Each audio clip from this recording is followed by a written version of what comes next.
So space colonization is going to be by far the greatest project of humanity. It's like we are living in this little speck in the universe, and then humanity is going to colonize space, and it's going to start from this little speck, and it'll expand. It'll first expand throughout our solar system. Hundreds of thousands of trillions of humans in the solar system. Next, our galaxy, and finally other galaxies. Okay. So, one thing you have to remember about this whole thing about space colonization is that normally humans conceive of projects which they can complete in their lifetimes. You don't really, people don't start you can't think of any project where, any engineering project where they said, okay, this is going to take us 200 years to finish, or this is going to take us thousands of years to finish. Normally, you think that, okay, if I'm going to start a project, I want it done around 30, 40 years.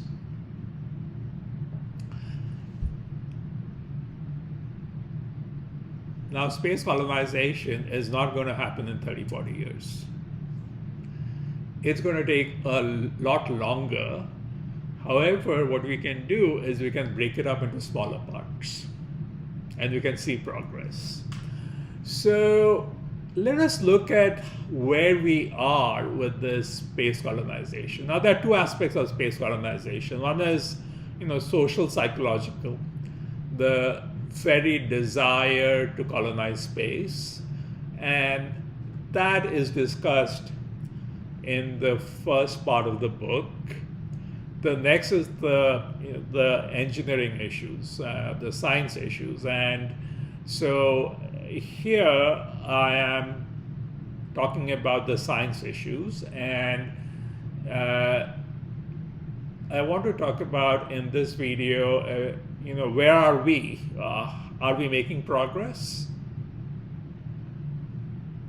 And if you look at what has happened, there was these great advancements about 50, 70 years ago. Gagarin went to space. Armstrong walked on the moon. So there was a lot of stuff which was happening,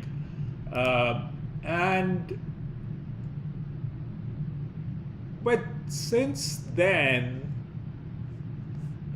not much has really happened. I mean, you kind of look like what have we done? And there's a lot of money being spent. If you look at the budgets of all the space agencies around the world over the last 50 years, it's over $1 trillion. Right? And what have we got in return? Well, there have been some kind of the Space Shuttle was quite exciting. And it's almost 50 years since that happened, because it was the first reusable spacecraft, right? Then there was an International Space Station, which is also quite exciting because people were just living there. And then we had, the Viking, and from the Mariner, Mangalyaan, Hope, Tianwen, and there are numerous missions to asteroids and dwarf planets. And in the recent times, the one big advancement really has been reusable space rockets. And this is very significant because it's the obvious thing to do. If you really want to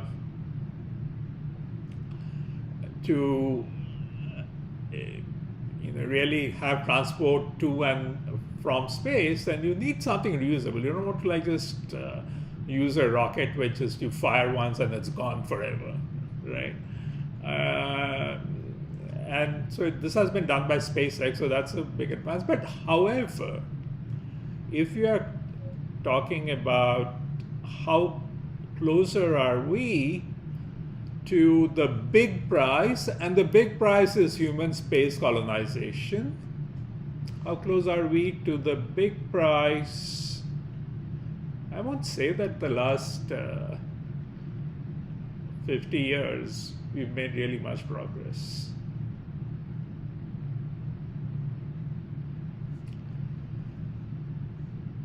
Now, I kind of think that human space colonization is the goal.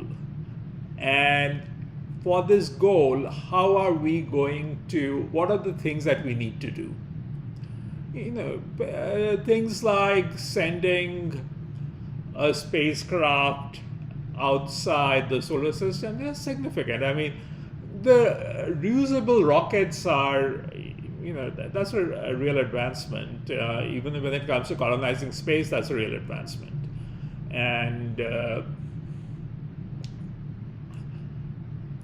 however, what we should do is that we need to understand what the goal is and what are the steps which are going to get us there. And the goal is really the construction of space habitations. So what is required for this goal? Well, the first will be technology for acquisition of raw materials in space. We need to develop the science and the equipment for that. Technology for self-replicating manufacturing units in space, because if you want exponential growth, you don't want to like ship everything from Earth. You want to like have the manufacturing units in space which can produce more manufacturing units, which can produce the things that you require. So we need like some sort of self-replication so that we can have exponential growth. So we need to develop the technology for that. And of course, the design of a space habitation, which includes a complete closed ecosystem capable of supporting human life. Also, like, you know, agriculture, food is the issue, how to have food developed for, how to have plants, develop plants which will survive in space and provide us food. So these are the three directions in which our investment in space should be focused. Because these are the starting steps for human space colonization, which is mankind's big goal. Mankind is right now this tiny speck. It's this tiny speck in this vast universe. And someday mankind is going to, from this tiny speck, it's going to get a little bigger. It's going to colonize our solar system, and then it'll colonize our galaxy and then other galaxies. And why is that the goal?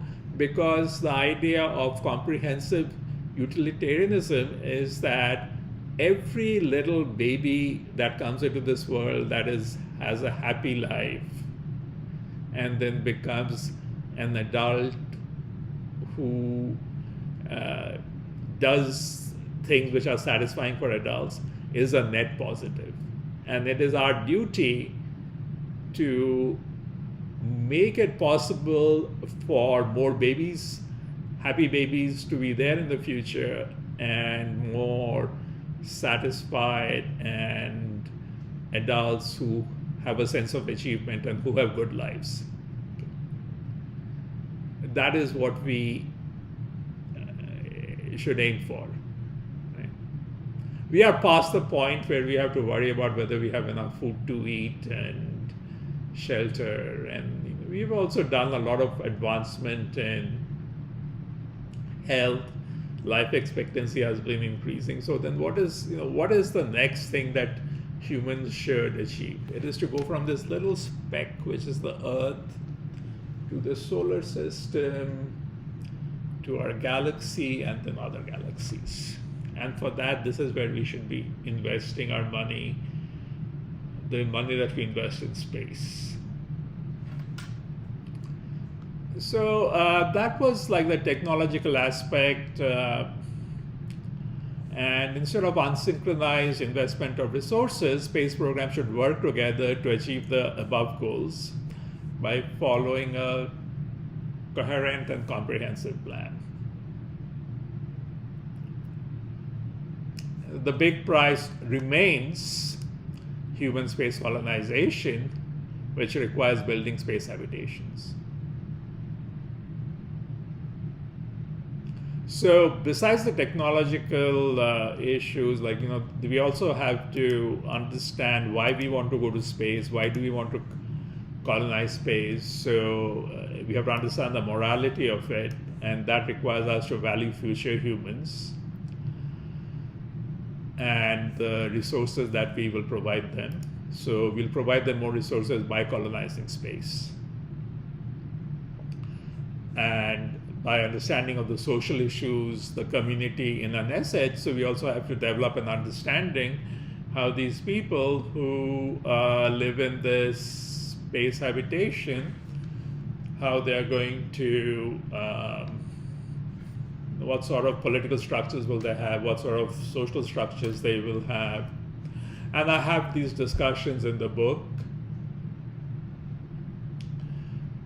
So the book is comprehensive. It doesn't just focus on one area and say leaves the other areas for others to figure out. It is comprehensive. Now there are two alternate paths to human space colonization, and the usual path that humans take is that you have some commercial development, followed by space habitations. So you see that, okay, there's all this money to be made in space, and then you say, okay, so to make this money in space, we need to construct these space habitations and have the workers up there. And that is not going to be the way to go, in my opinion. I think we have to just make the investment in space without the prospect of immediate or even medium-term commercial returns. And why would we do that if there are no commercial returns? Well, because we would be doing our duty to future humanity and for the success of the Grand Procolpo, which is really the preservation of the enlightened culture and leaving maximum resources for future generations by the colonization of space.